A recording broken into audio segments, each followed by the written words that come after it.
जरा सोचिए, एक ऐसी शक्ति के बारे में, एक ऐसा वरदान जो इतना इतना ज्यादा ताकतवर हो कि वो देवताओं तक को झुका दे, असुरों की रूह कंपा दे और खुद समय के चक्र को ही चुनौती देने लगे। ये कहानी एक ऐसे ही वरदान की है, एक वरदान जो भक्ति की सबसे पवित्र आग से पैदा हुआ, पर जब उसमें अहंकार का धुआं मिला ना, तो वो पूरे ब्रह्मांड के लिए एक जलजला बन गया।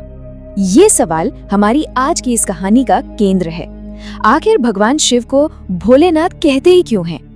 कहते हैं क्योंकि वो इतने सरल हैं, इतने भोले हैं कि सच्ची भक्ति से खुश होकर कुछ भी दे सकते हैं। वो ये नहीं देखते कि परिणाम क्या होगा, वो सिर्फ भक्त की भावना देखते हैं। पर क्या कभी किसी ने ये सोचा है कि इस भोलेपन का नतीजा क्या हो सकता है? क्या होगा जब कोई गलत इंसान सही भक्ति से सबसे बड़ी शक्ति मांग ले? कहानी की शुरुआत इसी भरोसे से होती है। वो अपने भक्तों की अटूट कठोर तपस्या को देखते हैं, उनकी भक्ति की गहराई को महसूस करते हैं और बिना किसी भेदभाव के, बिना भविष्य की जरा भी परवाह किए उन्हें वो सब दे देते हैं जो वो मांगते हैं। ये उनकी करुणा है और यही उनका भोलापन है। और बस यहीं पर कहानी एक बहुत गहरा और एक बहुत ही अंधेरा मोड़ ले लेती है, क्योंकि हर वरदान सिर्फ एक आशीर्वाद नहीं होता। कभी कभी एक वरदान एक विनाशकारी श्राप का वो बीज बन जाता है जो बस सही समय का इंतजार कर रहा होता है। इतिहास में एक ऐसा ही वरदान दिया गया था, एक ऐसे भक्त को जिसकी भक्ति की तो कोई सीमा ही नहीं थी, पर उसके इरादे बेहद खतरनाक थे। एक ऐसा भक्त जो ताकत पाना चाहता था, सिर्फ पाने के लिए नहीं बल्कि पूरी सृष्टि पर राज करने के लिए। उस सिर्फ एक वरदान ने सृष्टि का पूरा संतुलन ही बिगाड़ कर रख दिया। धर्म और अधर्म के बीच की जो पतली सी लकीर थी उसे मिटा दिया और एक ऐसा संकट खड़ा कर दिया जिसे सुलझाने के लिए खुद ब्रह्मांड के रचयिताओं को इस धरती पर आना पड़ा। तो चलिए आज इस कहानी की परतों को एक एक करके खोलते हैं। हमारी कहानी का मुख्य पात्र है लंका का राजा रावण, लेकिन आज हम उसे एक खलनायक की तरह नहीं बल्कि शिव के सबसे बड़े, सबसे ज्यादा समर्पित भक्त के रूप में देखेंगे। एक ऐसा भक्त जिसने भक्ति की वो सारी हदें पार कर दी जिनके बारे में कोई इंसान सोच भी नहीं सकता था। देखिए, रावण सिर्फ एक राजा नहीं था, वो चारों वेदों का ज्ञाता था, एक महान विद्वान, एक शक्तिशाली योद्धा। उसकी सोने की लंका की चमक तीनों लोकों में फैलती थी, पर इन सब के बावजूद उसके दिल में सिर्फ एक ही सपना था, अपने आराध्य भगवान शिव को किसी भी तरह प्रसन्न करना और उनसे अजय होने का, अमरता का वरदान हासिल करना। और अपने इसी सपने को पूरा करने के लिए उसने कैलाश पर्वत पर वो तपस्या शुरू की जिसके बारे में सोचना भी मुश्किल है। साल बीतते गए, दशक बीतते गए और फिर एक पूरी सदी बीत गई। वो हिमालय की बर्फीली जमा देने वाली हवाओं में बिना हिले डुले, बिना कुछ खाए पिए बस एक ही धुन में मगन था, ओम नमः शिवाय। उसका शरीर धीरे धीरे कमजोर पड़ रहा था, हड्डियां गल रही थीं, लेकिन उसका इरादा हर गुजरते पल के साथ फौलाद की तरह और भी मजबूत होता जा रहा था। अब जरा उस निराशा को महसूस करने की कोशिश कीजिए। सैकड़ों साल की कठोर अमानवीय तपस्या के बाद भी जब आसमान से कोई जवाब नहीं आया, जब शिव प्रकट नहीं हुए, तब रावण के सब्र का बांध टूट गया। भक्ति अब जुनून में बदल रही थी और जुनून एक भयानक हताशा में। उसे लगने लगा कि उसकी प्रार्थना सुनी नहीं जा रही है। उसे लगा कि उसकी तपस्या में शायद अब भी कोई कमी है।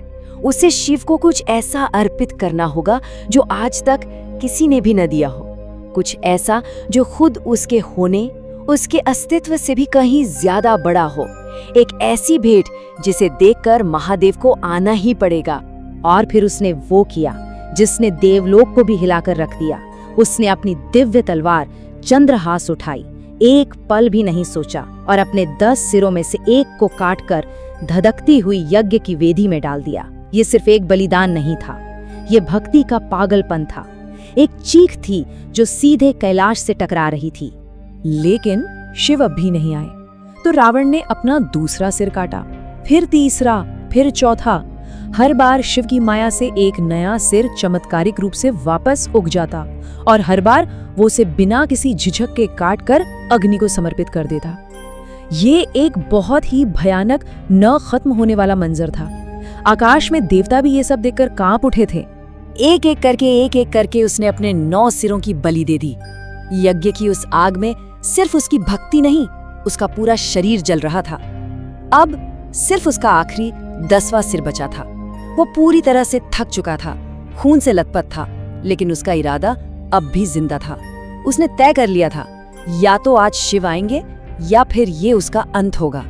पूरे ब्रह्मांड ने जैसे अपनी सांसें रोक ली थीं। देवता परेशान थे, ऋषि मुनि हैरान थे। इतिहास में आज तक किसी ने ऐसी भक्ति, ऐसा जुनून नहीं दिखाया था। अब तनाव अपने चरम पर था। पूरी सृष्टि बस उस एक पल का इंतजार कर रही थी। उसने अपनी कांपती हुई तलवार फिर से उठाई, उसकी ठंडी धार अपनी गर्दन पर महसूस की, आंखें बंद की और आखिरी बार शिव का नाम लिया। वो बस अपनी गर्दन पर अंतिम वार करने ही वाला था कि तभी एक बहुत ही तेज दिव्य रोशनी से पूरा कैलाश पर्वत जगमगा उठा। बर्फीली हवाएं एकदम से रुक गईं। एक अद्भुत शांति ने पूरे माहौल को भर दिया। रावण का हाथ हवा में ही जम गया। उसने अपनी आंखें खोली और सामने त्रिशूल और डमरू लिए स्वयं महादेव खड़े थे। शिव के चेहरे पर एक शांत, करुणामयी मुस्कान थी। वो अपने भक्त की इस अटूट, अविश्वसनीय भक्ति से बहुत प्रसन्न थे। उनकी गूंजती हुई आवाज ने कैलाश की खामोशी को तोड़ा। मांगो रावण, तुम्हारी भक्ति ने हमें विवश कर दिया है। तुम जो चाहो मांगो। रावण के सैकड़ों सालों का दर्द, उसका बलिदान, सब कुछ सफल हो गया था। तो अब आखिरकार वो पल आ ही गया था जिसका रावण ने सदियों तक इंतजार किया था। ये सिर्फ एक वरदान मांगने का मौका नहीं था, नहीं, ये ब्रह्मांड की शक्ति के संतुलन को हमेशा हमेशा के लिए अपनी तरफ झुकाने का मौका था।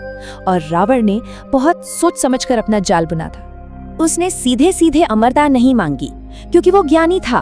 वो जानता था कि इस दुनिया में जन्म लेने वाले हर जीव को एक न एक दिन मरना ही है। तो उसने बड़ी चालाकी से अमरता का एक ऐसा कवच मांगा जिसे कोई भेद ना सके। उसने कहा, हे प्रभु, मुझे ऐसा वरदान दे कि मुझे कोई देव, कोई असुर, कोई दैत्य, दानव, कोई यक्ष या गंधर्व, ब्रह्मांड की कोई भी जानी मानी शक्तिशाली प्रजाति मार न सके।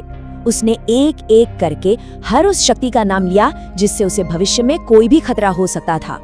और भोलेनाथ, वो तो अपने भक्त की तपस्या और बलिदान से इतने ज्यादा खुश थे कि उन्होंने एक पल भी नहीं सोचा। उन्होंने अपनी आंखें बंद की और कहा, तथास्तु। बस उसी एक पल में, उसी एक क्षण में रावण अजेय हो गया। उसे एक ऐसी शक्ति मिल गई जिसने उसे ब्रह्मांड के सबसे ताकतवर और सबसे खतरनाक प्राणियों में से एक बना दिया। रावण अपनी इस जीत पर मन ही मन मुस्कुरा रहा था। उसे लगा कि उसने शिव के भोलेपन का फायदा उठाकर पूरी सृष्टि को ही बेवकूफ बना दिया है। उसे लगा कि अब उसे कोई नहीं हरा सकता, कोई नहीं छू सकता। लेकिन कहते हैं ना कि हर बड़ी से बड़ी, चालाक से चालाक योजना में भी एक छोटी सी कमी, एक दरार कहीं न कहीं रह ही जाती है। और रावण की योजना में वो कमी उसकी भूल नहीं थी, नहीं, वो उसका अहंकार था। एक ऐसी गलती जो आखिर में जाकर उसके संपूर्ण विनाश का कारण बनी। जब वो अपनी अजेयता की वो लंबी लिस्ट बना रहा था तो उसने जानबूझकर एक प्रजाति का नाम छोड़ दिया था, और वो थे मनुष्य। क्यों?